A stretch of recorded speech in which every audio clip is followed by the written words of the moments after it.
Hi. Today's little video is going to be on how to select your references. And this is just a little quick tutorial on how you should select your references and actually what is a reference. So what is a reference? A reference is a person that can recommend you to a potential employer, or maybe it is a scholarship committee, or even your college admissions board. They are people that can provide the following information about you, such as what is your work ethic like? What are your personal positive attributes? Your skills and abilities as related to the type of job or scholarship that you are applying for, and what is your integrity level? When we talk about getting references, we usually say that you need 3 to 4 very good references, and I recommend having 4. Once you have your references, you can use them multiple times over a period of months or even years. So that's why it's going to be really important that you select your references carefully.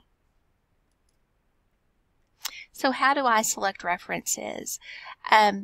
This needs to be a thought process on your part. Your references should be chosen very carefully. After all, they are a representation of you and your qualifications. So here are some tips for choosing a reference. First off, they need to know you well. They need to be someone who has known you maybe for a period of years. They should be a person of good standing in the community and in good standing in their own career area. They should be someone with a very good reputation on their own, and someone that people would see as being trustworthy in their own right. And they should be able and willing to write you a letter of recommendation when needed.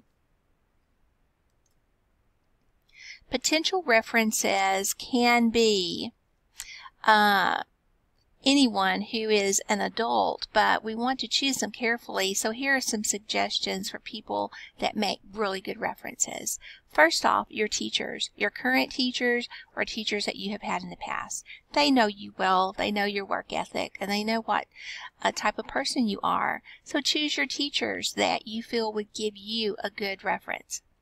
Past employers or present employers make very good references. And then we can also look at maybe your school principal or your school superintendent, your school counselor, your coaches that you have had. And then outside of the school setting, your minister or youth director make good references, as well as parents of your friends. But here are the people that you cannot use as a reference. First off, you cannot use relatives. You can't use your parents, aunts, uncles, grandparents. That is just an absolute no. Do not choose a relative as a reference.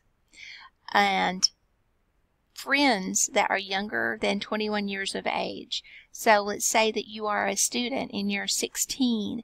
You cannot use another 16-year-old as a reference. It needs to be an adult that has good standing in the community and, generally speaking, will have a career of their own.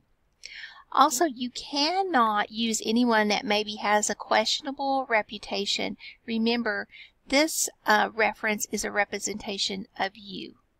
So that's why we say choose them carefully. So they need to have a good reputation on their own.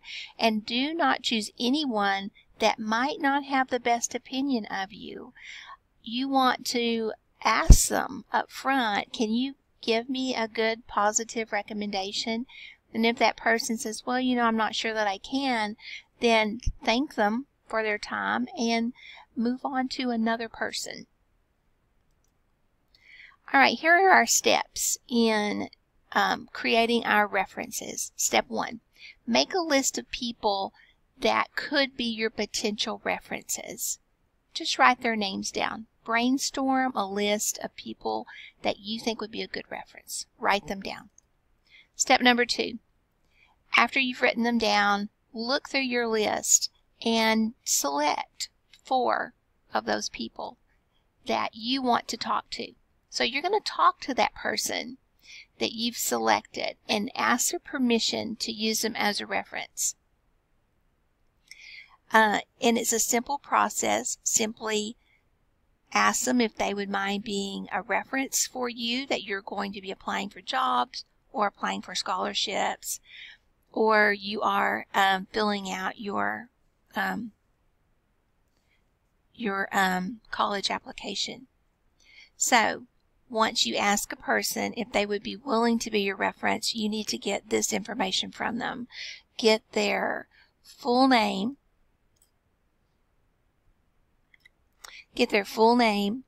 their address, their phone number, their email address, and their job title if they have one. Step number 3, key in Word a reference page containing the information for each reference. Type it up nice and neatly, formatted attractively. Step 4, ask each reference for a written letter of recommendation. Do this well in advance of when you might need those letters. Don't wait until the day before you need a letter of recommendation for a scholarship and then ask your reference if they could write you a letter. Give them plenty of time to do so. So ask them in advance if you know that you're going to have a letter of recommendation. Step 5, be sure and thank that person for their time and their effort. A simple thank you note, or a little thank you email goes a long way in letting that person know that you appreciated the effort they put out for you. Inform each person on your reference list when you do plan to apply for a job or what scholarships you are applying for, so they won't be caught off guard by an inquiry about you. That's the end of our little how to make your reference list video. I hope you enjoyed it. Thank you.